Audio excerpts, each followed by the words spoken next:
Hello students, welcome to the AB success point. मेरा नाम है अभिमन्यु सिंह राजपुरोहित। आज हम पढ़ेंगे कक्षा 10 का चैप्टर नंबर फर्स्ट, रासायनिक समीकरण एवं अभिक्रिया।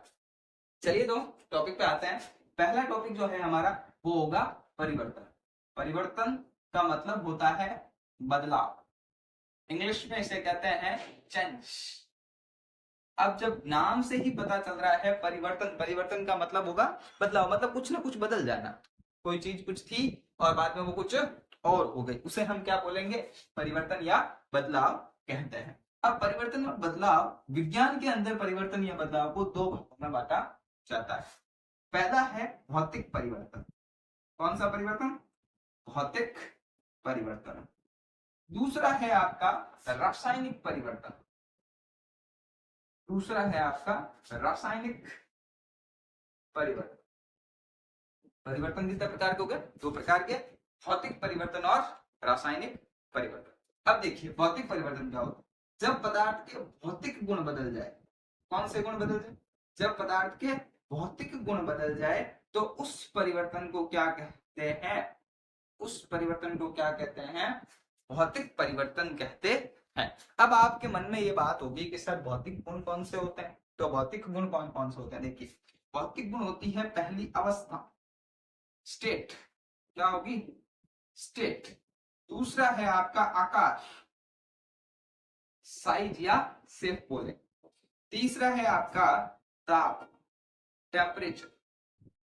इन्हें हम भौतिक गुण कहते हैं। जैसे मैंने ना पानी लिया, एक बीकर के अंदर मैं जल भर लेता हूं, उस जल को मैं रूम टेम्परेचर पे रख रहा हूं, तब उसका टेम्परेचर थोड़ा गर्म रहेगा। इस जल को मैं लेता हूं और फ्रीज के अंदर रख देता हूं। जब ये फ्रीज के अंदर रखा जाएगा तो इस पानी से बन जाएगा बर्फ। जब ये जल था मेरे पास, तब इसका फॉर्मूला था H2O, द्रव अवस्था में। जब ये बर्फ बन गया तो क्या बन गया? सॉलिड। फॉर्मूला क्या रहेगा इसका? H2O। देखिए दोनों ही कंडीशंस में, H2O में, H2O में, इसका जो रासायनिक फॉर्मूला है, जो रासायनिक सूत्र है, वो हमेशा सेम रह रहा है, कोई परिवर्तन नहीं हो रहा है। लेकिन किसमें परिवर्तन हो रहा है? अवस्था में परिवर्तन हो रहा है। जब जल रूम के टेम्परेचर पर था तब ये लिक्विड था, जब जल को मैंने बर्फ में रखा तो वो क्या हो गया? सॉलिड हो गया। तो इसे हम बोलेंगे भौतिक परिवर्तन। कौन से गुणों में परिवर्तन आ जाए? अवस्था में परिवर्तन आ जाए, आकार में परिवर्तन आ जाए, तापमान में परिवर्तन आ जाए, किसी का आकार बदल जाए, उसका तापमान बदल जाए, उसकी अवस्था बदल जाए, तो हम उसे बोलेंगे भौतिक परिवर्तन। दूसरा परिवर्तन है आपका रासायनिक परिवर्तन। तो रासायनिक परिवर्तन क्या कहता है? रासायनिक गुण बदले। भौतिक तो बदल नहीं है, भौतिक तो बदल नहीं है, साथ में रासायनिक गुण भी, रासायनिक गुण भी बदल जाए। क्या बदल जाए? रासायनिक गुण भी बदल जाए। भैया भौतिक गुण तो बदलेंगे ही, लेकिन क्या बदल जाएंगे? रासायनिक गुण भी साथ में बदल जाएंगे। अच्छा रासायनिक गुण कौन कौन से? रासायनिक गुण कौन कौन से? संगठन बदल जाए, मतलब संगठन बदल जाए मतलब गंध आए उसमें से, कुछ खुशबू आए, ठीक है। हीट जो है, उष्मा, या तो निकले या अवशोषित हो जाए। भाई या तो ऊर्जा देनी पड़े या ऊर्जा निकल जाए, उसे हम क्या बोलेंगे? रासायनिक परिवर्तन बोलेंगे। नया पदार्थ बन जाए, न्यू सब्सटेंस, नया पदार्थ बने, कोई नई चीज बन जाए। हमने तो कहा था कि हमने पानी लिया और पानी से दही बनी, नई चीज बन जाए। पानी से दही नहीं बनता, पानी से क्या बनता है? बर्फ। भौतिक परिवर्तन है, ठीक है। हम यहाँ पे क्या बात कर रहे हैं? कोई नया पदार्थ बन जाए, कोई नया पदार्थ बन जाए, गंध आए, उष्मा निकले, उष्मा अवशोषित हो, स्वाद में परिवर्तित हो जाए, स्वाद में परिवर्तन हो जाए, स्वाद में परिवर्तन हो जाए। बाकी साथ में क्या होगा? अवस्था बदलेगी, आकार बदलेगा, तापमान बदलेगा, दाब में परिवर्तन हो जाएगा। बेटा किसमें परिवर्तन हो जाएगा? दाब में परिवर्तन हो जाएगा। चलिए एक एग्जांपल देखते हैं। मैं एक लकड़ी लेता हूं, एक लकड़ी, ठीक है। लकड़ी का कलर कैसा है? भूरा कलर। लकड़ी कैसी स्टेट में है? सॉलिड स्टेट में। मैं इस लकड़ी को जला देता हूं, ऑक्सीजन के साथ रिएक्ट कर रही है यह लकड़ी, जब ये ऑक्सीजन के साथ रिएक्ट करेगी तो देखो एक तो राख बन जाएगी प्लस कोयला बनेगा। अरे भाई कोयला बनेगा कि नहीं बनेगा, लकड़ी जल रही है, कोयला बनेगा, राख बनेगी प्लस उष्मा निकलेगी, हीट आएगी।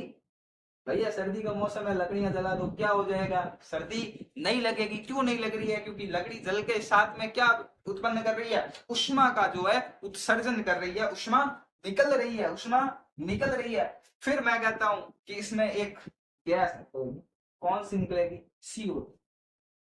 कौन सी निकलेगी, CO2 निकलेगी। अब देखो क्या क्या परिवर्तन हुआ, लकड़ी जो थी उसका कलर कैसा था, भूरा, राख का कलर कैसा आया, काला, कोयला का कलर कैसा आया, काला आया। साथ ही साथ ऑक्सीजन निकली, उष्मा निकली, CO2 निकली। क्या मैं इन सबको मिला के, क्या सब मैं इनको सबको मिला के वापस लकड़ी बना सकता हूँ? क्या मैं इन सबको राख, कोयला, उष्मा, CO2 इन सबको मिला के वापस लकड़ी बना सकता हूँ? कतई नहीं बना सकता। लेकिन क्या मैं बर्फ को पिघला के वापस जल बना सकता हूँ? क्या मैं बर्फ को पिघला के जल बना सकता हूँ? बिल्कुल बना सकता हूँ। इसलिए ये परिवर्तन जो है उत्क्रमणीय होते हैं। कैसे होते हैं, उत्क्रमणीय होते हैं, जबकि रासायनिक परिवर्तन जो है वो अनुत्क्रमणीय होते हैं। ये परिवर्तन उत्क्रमणीय होते हैं, जबकि ये जो परिवर्तन है वो अनुत्क्रमणीय होते हैं।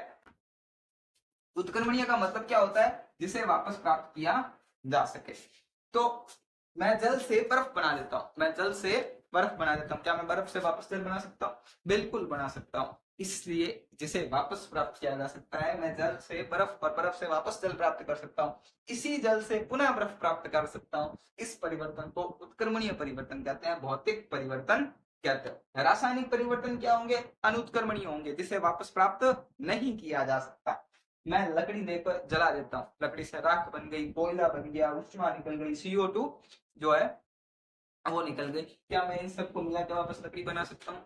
बिल्कुल नहीं बना सकता हूँ। तो इस प्रकार के परिवर्तन जिसके अंदर रासायनिक गुणों के साथ साथ भौतिक गुण दोनों ही बदल जाए, उन्हें हम रासायनिक परिवर्तन कहते हैं। और ये अनुत्क्रमणीय परिवर्तन होते हैं। साथ ही इन परिवर्तनों में गंध होती है, उष्मा निकलती है या फिर अवशोषित होती है, नया पदार्थ बनता है, स्वाद में परिवर्तन होता है और दाब में परिवर्तन होता है। अवस्था, आकार और ताप भी इस परिवर्तन के अंदर बदल जाते हैं। भौतिक परिवर्तन में सिर्फ और सिर्फ भौतिक गुणों में परिवर्तन होता है। अवस्था, ताप और आकार जो है ये परिवर्तित होते हैं। इनको वापस बदला जा सकता है, पुनः प्राप्त किया जा सकता है, इसलिए इन्हें उत्क्रमणीय परिवर्तन कहा जाता है। इनको वापस प्राप्त नहीं किया जा सकता, इसलिए इनको अनुत्क्रमणीय परिवर्तन कहा जाता है। चलिए ठीक है, चलिए तो आगे देखते हैं कि रासायनिक परिवर्तन हमने देख लिया है। अब हम देखेंगे रासायनिक अभिक्रिया जो है वो क्या होती है। रासायनिक अभिक्रिया, रासायनिक अभिक्रिया कौन सी अभिक्रिया है भाई, रासायनिक अभिक्रिया। हमने पढ़ा था रासायनिक परिवर्तन जो होते हैं ना, जो रासायनिक परिवर्तन जो होते हैं उन्हें ही क्या बोलते हैं, रासायनिक अभिक्रिया बोलते हैं। कौन से परिवर्तन, रासायनिक परिवर्तन जो है उनको हम रासायनिक जो परिवर्तन है उनको रासायनिक अभिक्रिया कहते हैं। हमने देखा कि लकड़ी के जलने से क्या बन जाता है, कोयला बन जाता है, राख बन जाती है, CO2 निकलती है, उष्मा जो है उत्सर्जित होती है। इस सारे प्रक्रम को ही क्या बोल देते हैं, रासायनिक परिवर्तन। ये तो एक सिंपल सी बात हो गई, समझने की बात होगी। अगर हम परिभाषा की बात करें तो परिभाषा आपकी हो जाएगी, जब दो या दो से अधिक पदार्थ मिलकर एक नए गुण वाले पदार्थ का निर्माण करते हैं तो उसे रासायनिक परिवर्तन, रासायनिक अभिक्रिया जो है वो कहते हैं। जब दो या दो से अधिक पदार्थ मिलकर नए गुण वाले पदार्थ का निर्माण करते हैं तो उसे रासायनिक परिवर्तन क्या, रासायनिक अभिक्रिया जो है वो कहते हैं। अगर कितने पदार्थ मिल रहे हैं, दो पदार्थ मिल रहे हैं, क्या कर रहे हैं दोनों पदार्थ मिलकर, एक नए गुण वाले पदार्थ का निर्माण कर रहे हैं। थोड़ी समझने की बात कोशिश करना। मैं ना एक पदार्थ ले लेता हूं, दूध। दूध एक पदार्थ है, मैं इसके अंदर छाछ मिला देता हूं। भाई मैंने मिल्क ले लिया, मिल्क, उसके अंदर मैंने बटर मिल्क मिला दी। क्या मिला दी, बटर मिल्क मिला दी। देखो दोनों के गुण अलग है, दोनों के गुण अलग है। छाछ कैसी होती है, खट्टी होती है। दोनों है तो लिक्विड, लेकिन छाछ कैसी होती है, खट्टी होती है छाछ। और दूध कैसा होता है? दूध मीठा होता है, नॉर्मल सी बात। जब दूध और छाछ मिल जाते हैं तो दही बन जाता है। दही कैसा है? खट्टा है। दही कैसा है? खट्टा है। अब देखो, ये दो अलग अलग गुणों वाले पदार्थ मिले थे, दोनों ही अलग अलग गुणों वाले पदार्थ मिले थे, दूध और छाछ। इन दोनों ने मिलकर एक नया पदार्थ बनाया, दही, जो इन दोनों से भिन्न है। आप कहोगे सर भिन्न कैसे? ये मीठा था, ये खट्टा है, ये कैसा बन गया? खट्टा। ये लिक्विड था, ये लिक्विड था, ये भी लिक्विड है। ये है ना पतले लिक्विड थे, ये कैसा लिक्विड प्राप्त हुआ? गाढ़ा लिक्विड प्राप्त हुआ। कैसा लिक्विड प्राप्त हुआ? गाढ़ा। ये मीठा था, खट्टा है। मीठा खट्टा दोनों मिले तब क्या बना? खट्टा बना। अब देखो, क्या मैं दही से वापस दूध बना सकता हूँ? कतई नहीं बना सकता, कभी नहीं बना सकता। क्यों नहीं बना सकता? क्योंकि ये कैसा परिवर्तन हो चुका है? रासायनिक परिवर्तन हो चुका है। और रासायनिक परिवर्तन को ही हम क्या बोलते हैं? रासायनिक अभिक्रिया कहते हैं। रासायनिक परिवर्तन को ही हम क्या बोलते हैं? रासायनिक अभिक्रिया कहते हैं। ठीक है। दूध से क्या बन गया? दूध से दही बन गया। किसको मिलाने से बन गया? छाछ मिलाने से बन गया। दो अलग अलग पदार्थ मिलके एक पदार्थ बनाते हैं जो इन दोनों से गुणों में भिन्न है। ऐसे परिवर्तन को हम क्या बोलेंगे? रासायनिक परिवर्तन या रासायनिक अभिक्रिया कहेंगे। आई बात समझ में? आई बात समझ में? चलिए एक और एग्जाम्पल ले लेते हैं। कागज ले लेता हूं मैं बेटा। क्या ले लेता हूं?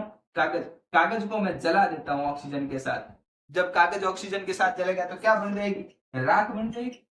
प्लस उष्मा निकलेगी। क्या निकलेगी? उष्मा निकलेगी। प्लस CO2 निकलेगी। क्या इन सबको मिला के वापस कागज बनाया जा सकता है? जला हुआ कागज कभी बना वापस? नहीं बनता। तो ये कैसा परिवर्तन है? रासायनिक परिवर्तन है। और रासायनिक परिवर्तन को ही हम क्या बोलते हैं? रासायनिक अभिक्रिया बोलते हैं। बात आ गई समझ में? चलो मैं मिटा देता हूं इसको।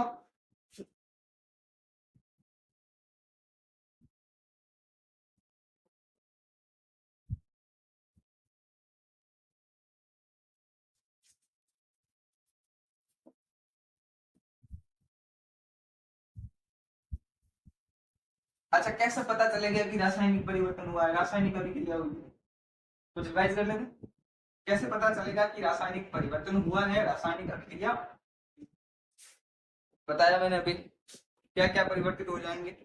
स्वाद में परिवर्तन, गंध में परिवर्तन, अवस्था में परिवर्तन, आकार में परिवर्तन, ताप ताप में परिवर्तन, उष्मा निकलेगी, उष्मा देनी पड़ेगी, नया पदार्थ बनेगा। उस पदार्थ से वापस पुराना पदार्थ नहीं बना पाएंगे। पदार्थ नए एक या एक से अधिक बन सकते हैं। ये सारे गुण अगर देखने को मिल जाए तो कौन सा परिवर्तन हुआ है? रासायनिक परिवर्तन हुआ है। और जहां रासायनिक परिवर्तन हुआ है वहां पे एक अभिक्रिया भी होगी। और वो अभिक्रिया कौन सी होगी? रासायनिक अभिक्रिया जो है वो हो जाएगी आपकी। अब देखिए, रासायनिक अभिक्रिया तो हमने कर दी। अब रासायनिक अभिक्रिया में जो भाग ले रहे हैं, जो चीजें बन रही है, उनको लिखने के तरीके होते हैं। उस तरीके को हम बोलते हैं रासायनिक समीकरण। क्या बोलते हैं हम? रासायनिक। हम बोलते हैं रासायनिक समीकरण। क्या बोलता है बेटा? रासायनिक समीकरण भी। अब कहोगे रासायनिक समीकरण क्या होता है? भाई मेरा नाम है, मेरा नाम है अभिमन्यु। अब मेरा नाम क्यों रखा गया? दुनिया में लोग को पता चल सके कि वो बंदा है। ठीक है। फिर हम अपने पीछे सरनेम लगा देते हैं। एक नाम के दो लोग मिल सकते हैं, जैसे महेश। महेश तो महेश के पीछे सरनेम लगा। वैसे जब रासायनिक अभिक्रिया हो गई तो हमें कैसे पता चला गया कि कौन कौन सी चीजें? हमें तो पता है, लेकिन आगे आने वाली पीढ़ी को हम कैसे बताएंगे? किसी दूसरे व्यक्ति को बताना है कि हमने क्या क्या चीजें ली थी, कौन कौन से संगठन मिलाए थे, तब एक संगठन बन गया। तो ये सारी चीजें देखने के लिए हम क्या करेंगे? रासायनिक समीकरण लिखने का काम करते हैं। क्या क्या चीजें देखने के लिए करते हैं?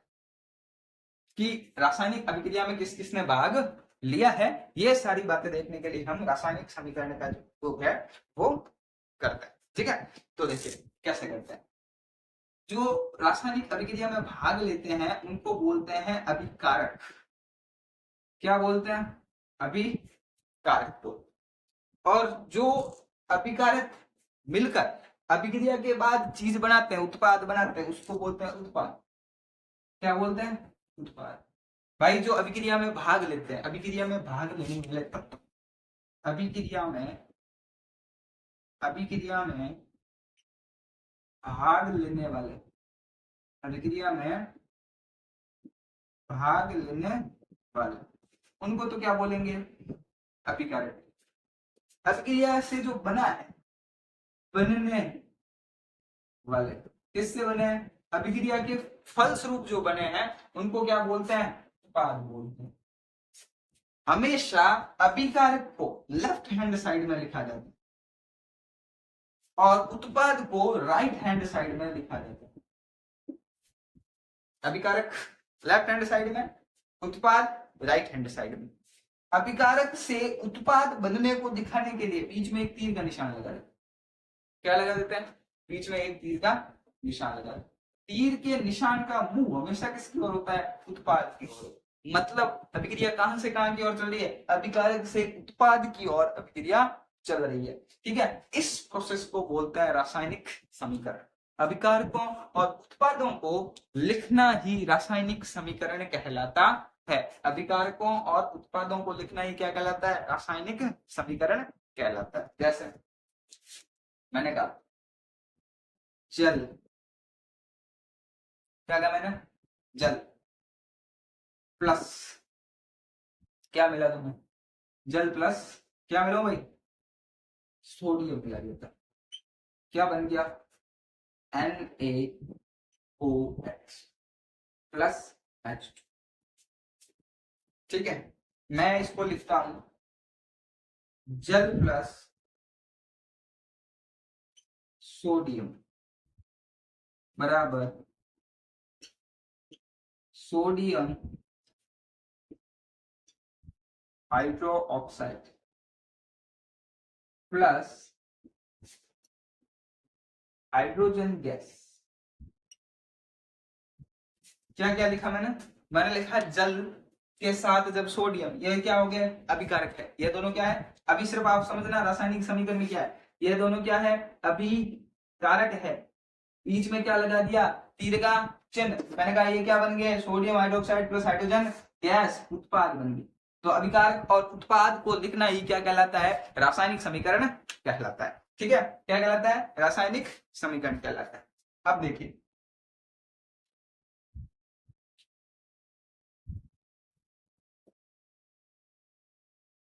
अभी मैंने जो चीज लिखी, क्या लिखा मैंने, मैंने लिखा जल धन सोडियम,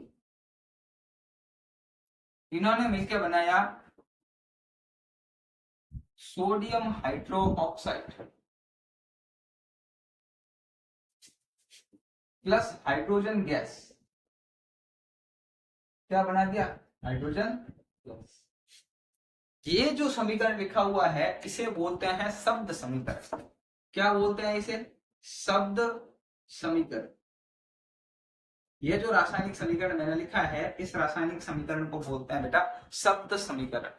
क्यों, क्योंकि ये मैंने किस में लिख रखा है, शब्दों में लिख रखा है। किस में लिख रखा है, शब्दों में लिख रखा है, इसलिए इसको बोलते हैं शब्द समीकरण। अब शब्द समीकरण को याद रखना थोड़ा मुश्किल हो जाता है, याद तो शब्द समीकरण से लिखेंगे, लेकिन जब हम लिखते हैं तो थोड़ा दिक्कत आ जाती है। इतनी बड़ी चीज, सोडियम जल, सोडियम हाइड्रोक्साइड, हाइड्रोजन, तो इनके आजकल सिंबल आ गए। पीरियोडिक टेबल जो है, कौन सी टेबल, पीरियोडिक टेबल जो है, आवर्त सारणी जो है, उसके अंदर इनके सिंबल दे दिए। जैसे जल को क्या लिखूंगा मैं, H2O, सिंपल शॉर्ट सुंदर सा। सोडियम को लिख दिया मैंने Na, कुछ याद नहीं करनी। क्या बन गया, सोडियम हाइड्रोक्साइड NaOH, लफड़ा ही खत्म। प्लस क्या बन गया, H2 गैस, क्या क्या बन गया, H2O NaOH H2। ये तो है अभिकारक, ये है उत्पाद, इसे बोलते हैं रासायनिक समीकरण। अब हम रासायनिक समीकरण को यही खत्म कर देते हैं। थोड़ा इसका एक पोर्शन और है जो हम एक अलग क्लास में पढ़ेंगे, रासायनिक समीकरण को संतुलित करना। रासायनिक समीकरण बेटा दो प्रकार के होते हैं, एक तो संतुलित रासायनिक समीकरण और एक असंतुलित रासायनिक समीकरण। तो हम संतुलित करना जो रासायनिक समीकरण को है वो एक अलग सेपरेट क्लास के अंदर पढ़ेंगे। अभी हम रासायनिक अभिक्रियाओं की चर्चा कर लेते हैं ताकि अपनी रासायनिक अभिक्रियाएं जो है वो पूरी हो सके। ठीक है, चलिए, तो अपनी पहली रासायनिक अभिक्रिया है संयोजन अभिक्रिया। इंग्लिश में इसे एडिशन रिएक्शन कहते हैं। कौन सी रिएक्शन? एडिशन रिएक्शन, संयोजन अभिक्रिया इसे कहा जाता है। देखिए क्या होती है इस अभिक्रिया के अंदर, इस अभिक्रिया के अंदर दो या दो से अधिक अभिकारक मिलकर एक उत्पाद का निर्माण करते हैं। दो अभिकारक मिलकर कितने पदार्थ बना देंगे बेटा? एक उत्पाद जो है उसका निर्माण कर देंगे। देखिए एग्जाम्पल के लिए कार्बन प्लस ऑक्सीजन, दो पदार्थ ले रहा हूं मैं, कौन कौन से ले रहा हूं? कार्बन और ऑक्सीजन, दोनों मिलकर क्या बना लेंगे? CO2, carbon dioxide. कितने पदार्थ? कितने पदार्थ? दो पदार्थ। अभिकारकों की संख्या कितनी है? दो अभिकारक है। दो अभिकारक मिलकर कितने उत्पाद बना रहे हैं? एक उत्पाद का निर्माण करते हैं। इस प्रकार की अभिक्रिया को संयोजन अभिक्रिया कहा जाता है, एडिशन रिएक्शन कहा जाता है। कौन सी रिएक्शन कहा जाता है? एडिशन रिएक्शन कहा जाता है। जैसे 2H2 plus O2 is equal to 2H2, क्या बन गया? जल बन गया। दो अणु हाइड्रोजन, एक अणु ऑक्सीजन क्या मिलकर बना लेते हैं?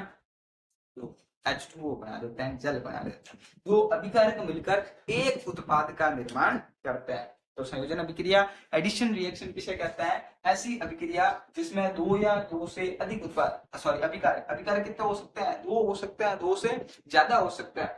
अभिकारक मिलकर एक उत्पाद का निर्माण करेंगे, चाहे अभिकारक कितने ही हो, दो हो, तीन हो, चार हो, पांच हो, छह हो, सात हो, आठ हो, मिलकर कितने उत्पाद बनाएंगे? एक उत्पाद बनाएंगे। ऐसी अभिक्रिया को क्या कहा जाता है? संयोजन अभिक्रिया, एडिशन रिएक्शन जो है वो आपके कहा जाता है। आई बात समझ में? चलिए एक बात और सुनिए, इंपॉर्टेंट बात, ये जो संयोजन अभिक्रिया है, ये जो संयोजन अभिक्रिया है, उस अभिक्रिया का दूसरा नाम ऊष्माक्षेपी अभिक्रिया।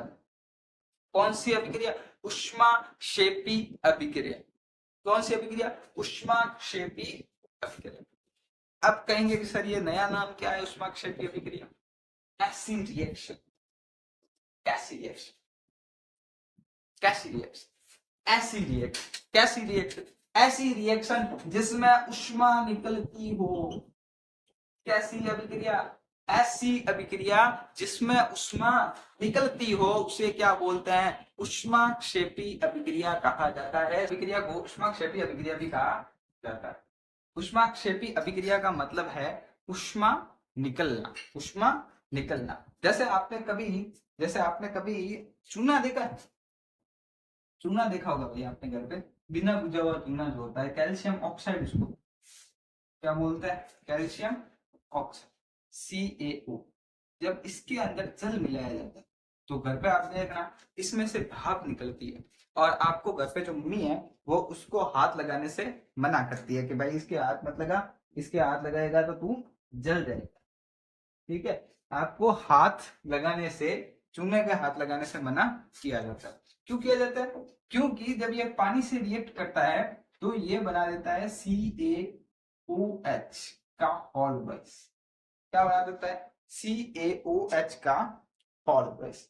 साथ में इसमें से हीट निकलती, ऊष्मा जो है उसका इसमें उत्सर्जन होता है। इसलिए इसे कौन सी अभिक्रिया कहा जाता है? ऊष्माक्षेपी अभिक्रिया कहा जाता है। पहले तो ये कौन सी अभिक्रिया है? संयोजन अभिक्रिया। पहले आपसे पूछ ले कि कौन सी अभिक्रिया है, तो साहब संयोजन अभिक्रिया है। कैसे है संयोजन अभिक्रिया? दो अभिकारक मिलकर एक उत्पाद बना रहे हैं। कौन कौन से अभिकारक? कैल्शियम ऑक्साइड और वाटर जो है वो मिलकर कैल्शियम हाइड्रोक्साइड का निर्माण कर। दूसरा आपको पूछा है बेटा ऊष्मा के आधार पर, ऊर्जा के आधार पर कौन सी अभिक्रिया? तो ऊष्माक्षेपी है। कौन सी है? ऊष्माक्षेपी। पूछ ले क्यों है बेटा ऊष्माक्षेपी? कि जब कैल्शियम ऑक्साइड में, बिना बुझे हुए चूने में वाटर जब मिलाते हैं, जल जब मिलाते हैं, तो कैल्शियम हाइड्रोक्साइड के साथ क्या निकल जाती है? ऊष्मा निकल जाती है, ऊष्मा का उत्सर्जन होता है। इसलिए ऊष्मा कैसी प्रक्रिया है? ऊष्मा कैसी प्रक्रिया है? सॉरी, ये कैसी प्रक्रिया है? ऊष्माक्षेपी प्रक्रिया है। दूसरा आपका जो मोटा मोटा उदाहरण है बायोलॉजी का, वो जो श्वसन की जो प्रक्रिया है, श्वास अंदर लेना और बाहर आना, वो सारी प्रक्रिया कौन सी प्रक्रिया? ऊष्माक्षेपी अभिक्रिया की उदाहरण है। किसकी उदाहरण है? ऊष्माक्षेपी अभिक्रिया की उदाहरण। अगली अभिक्रिया है वियोजन अभिक्रिया। पहले हमने पढ़ी थी संयोजन अभिक्रिया, अब है वियोजन अभिक्रिया। वियोजन से ही पता चल रहा है, वी प्लस वियोजन। वियोजन का मतलब होता है जुड़ना, वी का मतलब होता है नहीं जुड़ना, टूटना। ठीक है, परिभाषा क्या कहती है? ऐसी अभिक्रिया। कैसी अभिक्रिया? ऐसी अभिक्रिया जिसमें एक अभिकारक एक अकेला टूट कर दो या दो से अधिक उत्पाद बनाता। पहले क्या था? दो अभिकारक मिलकर एक उत्पाद बना रहे, अब एक अभिकारक टूट कर दो उत्पाद बना रहे, उल्टा हो गया बिल्कुल। ठीक है, जैसे एग्जांपल ले लेते हैं, CO2 कैल्शियम कार्बन डाइऑक्साइड, इसको मैं गर्म करूं, क्या करूं? गर्म कर लूं भाई। जब इसको गर्म करूंगा तो ये टूट जाएगी कार्बन और ऑक्सीजन। कितने? एक अभिकार कितने उत्पाद बना रहा है? दो उत्पाद, मतलब टूट रहा है, वियोग हो रहा है, वियोजन हो रहा है, इसलिए इस अभिक्रिया को क्या बोल दिया? वियोजन अभिक्रिया। ठीक है, एक और एग्जांपल CaCO3, इसको कर दू गर्म, हीट दे रहा हूं, गर्म कर, क्या बन जाएगा? CaO plus CO, calcium hydroxide बिना बुझा हुआ चूना प्लस कार्बन डाइऑक्साइड। एक बात नोटिस की आपने, मैं यहाँ पे क्या कर रहा हूं? गर्म कर, मतलब उष्मा दे रहा हूं। जब उष्मा लेते हैं तो हो जाती थी उष्मा शक्ति, जब उष्मा देते हैं तो उष्मा शोषी। ऐसी अभिक्रियाएं जिसमें बाहर से उष्मा देनी पड़ती है ताकि अभिक्रिया को संपन्न कराया जा सके, वियोजन अभिक्रियाएं या उष्मा शोषी अभिक्रियाएं कहलाती है। कैसी अभिक्रियाएं कहलाती है? उष्मा शोषी अभिक्रिया कहलाती है। ठीक है, चलिए